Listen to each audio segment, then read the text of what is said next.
राधे राधे दोस्तों। श्रीमद् भागवत कथा के अगले एपिसोड में आपका स्वागत है। श्री सूत जी कहते हैं, शौनक जी, देवर्षि नारद के जन्म और साधना की बात सुनकर सत्यवती नंदन भगवान व्यास जी ने उनसे फिर ये प्रश्न किया। श्री व्यास जी ने पूछा, नारद जी, जब आपको ज्ञान उपदेश करने वाले महात्मा गण चले गए तब आपने क्या किया? उस समय तो आपकी अवस्था बहुत छोटी थी। स्वयंभू आपकी शेष आयु किस प्रकार व्यतीत हुई और मृत्यु के समय आपने किस विधि से अपने शरीर का परित्याग किया? देवर्षे, काल तो सभी वस्तुओं को नष्ट कर देता है। उसने आपकी इस पूर्व कल्प की स्मृति का कैसे नाश नहीं किया? श्री नारद जी ने कहा, मुझे ज्ञान उपदेश करने वाले महात्मा गण जब चले गए तब मैंने इस प्रकार अपना जीवन व्यतीत किया। यद्यपि उस समय मेरी अवस्था बहुत छोटी थी। मैं अपनी माँ का इकलौता लड़का था।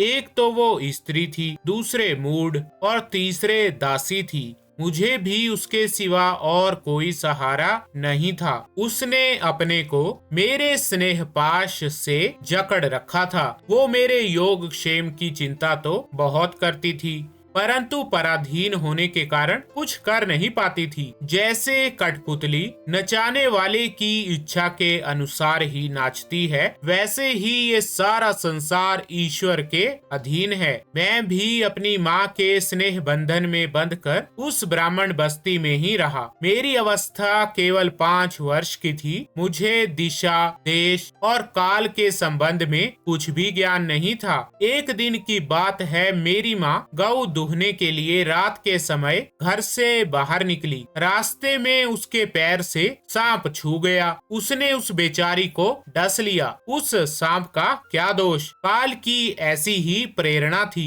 मैंने समझा, भक्तों का मंगल चाहने वाले भगवान का ये भी एक अनुग्रह ही है। इसके बाद मैं उत्तर दिशा की ओर चल पड़ा। उस ओर मार्ग में मुझे अनेकों धन धान्य से संपन्न देश, नगर, गांव, अहीरों की बस्तियां, खाने, नदी और पर्वतों के तटवर्ती पड़ाव, वाटिकाएं, वन, उपवन और रंग बिरंगी धातुओं से युक्त विचित्र पर्वत दिखाई पड़े। कहीं कहीं जंगली वृक्ष थे जिनकी बड़ी बड़ी शाखाएं हाथियों ने तोड़ डाली थी। शीतल जल से भरे हुए जलाशय थे जिनमें देवताओं के काम में आने वाले कमल थे। उन पर पक्षी तरह तरह की बोली बोल रहे थे और भंवरे मंडरा रहे थे। ये सब देखता हुआ मैं आगे बढ़ा। मैं अकेला ही था। इतना लंबा मार्ग तय करने पर मैंने एक घोर गहन जंगल देखा। उसमें नरकट, बांस, सेंठा, कुश, कीचक आदि खड़े थे।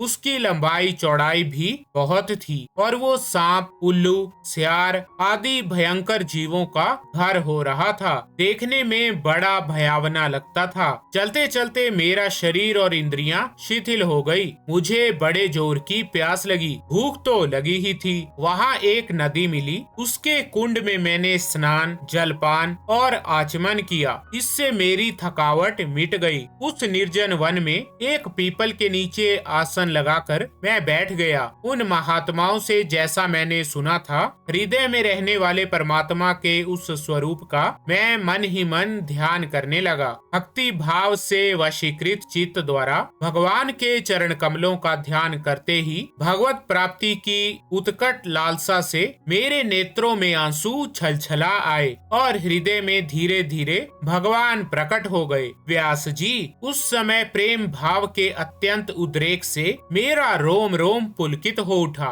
हृदय अत्यंत शांत और शीतल हो गया। उस आनंद की बाढ़ में मैं ऐसा डूब गया कि मुझे अपना और ध्येय वस्तु का तनिक भी भान न रहा। भगवान का वो अनिर्वचनीय रूप समस्त शोकों का नाश करने वाला और मन के लिए अत्यंत लुभावना था। सहसा उसे न देख मैं बहुत ही विकल हो गया और अनमना सा होकर आसन से उठ खड़ा हुआ। मैंने उस स्वरूप का दर्शन फिर करना चाहा, किंतु मन को हृदय में समाहित करके बार बार दर्शन की चेष्टा करने पर भी मैं उसे नहीं देख सका। मैं अतृप्त के समान आतुर हो उठा। इस प्रकार निर्जन वन में मुझे प्रयत्न करते करते देख स्वयं भगवान ने जो वाणी के विषय नहीं है, बड़ी गंभीर और मधुर वाणी से मेरे शोक को शांत करते हुए कहा, खेद है कि इस जन्म में तुम मेरा दर्शन नहीं कर सकोगे। जिनकी वासनाएं पूर्णतया शांत नहीं हो गई हैं, उन अधकचरे योगियों को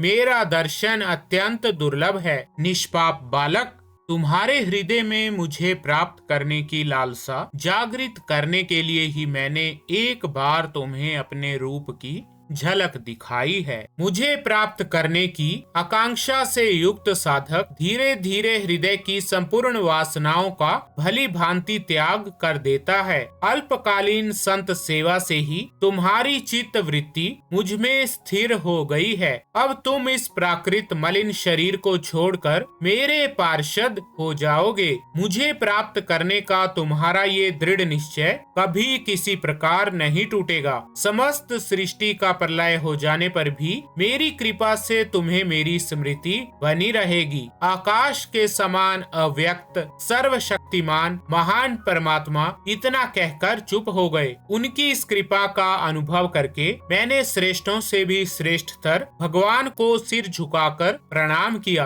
तभी से मैं लज्जा संकोच छोड़कर भगवान के अत्यंत रहस्यमयी और मंगलमयी मधुर नामों और लीलाओं का कीर्तन और स्मरण करने लगा। स्पृहा और मद मत्सर मेरे हृदय से पहले ही निवृत्त हो चुके थे। अब मैं आनंद से काल की प्रतीक्षा करता हुआ पृथ्वी पर विचरने लगा। व्यास जी, इस प्रकार भगवान की कृपा से मेरा हृदय शुद्ध हो गया, आसक्ति मिट गई और मैं श्री कृष्ण परायण हो गया। कुछ समय बाद जैसे एकाएक बिजली कौंध जाती है, वैसे ही अपने समय पर मेरी मृत्यु आ गई। मुझे शुद्ध भगवत पार्षद शरीर प्राप्त होने का अवसर आने पर प्रारब्ध कर्म समाप्त हो जाने के कारण पांच भौतिक शरीर नष्ट हो गया। कल्प के अंत में जिस समय भगवान नारायण प्रलय कालीन समुद्र के जल में शयन करते हैं, उस समय उनके हृदय में शयन करने की इच्छा से इस सारी सृष्टि को समेटकर ब्रह्मा जी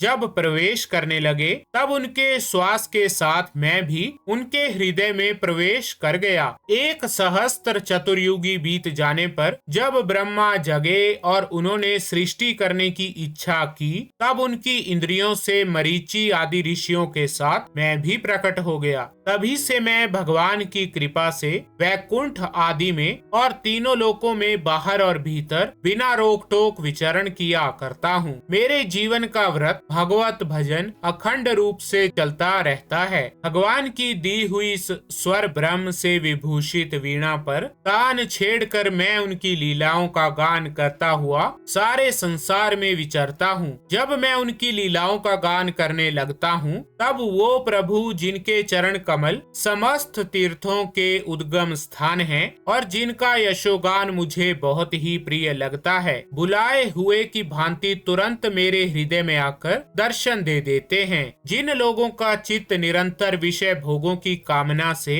आतुर हो रहा है, उनके लिए भगवान की लीलाओं का कीर्तन संसार सागर से पार जाने का जहाज है। ये मेरा अपना अनुभव है। काम और लोभ की चोट से बार बार घायल हुआ हृदय श्री कृष्ण सेवा से जैसी प्रत्यक्ष शांति का अनुभव करता है, यम नियम आदि योग मार्गों से वैसी शांति नहीं मिल सकती। व्यास जी, आप निष्पाप हैं। आपने मुझसे जो कुछ पूछा है वो सब अपने जन्म और साधना का रहस्य तथा आपकी आत्म तुष्टि का उपाय मैंने बतला दिया। श्री सूत जी कहते हैं, शौनक आदि ऋषियों, देवर्षि नारद ने व्यास जी से इस प्रकार कहकर जाने की अनुमति ली और वीणा बजाते हुए स्वच्छंद विचरण करने के लिए वे चल पड़े। आहा, ये देवर्षि नारद धन्य हैं, क्योंकि ये भगवान की कीर्ति को अपनी वीणा पर गा गा कर स्वयं तो आनंद मगन होते ही हैं, साथ साथ इस जगत को भी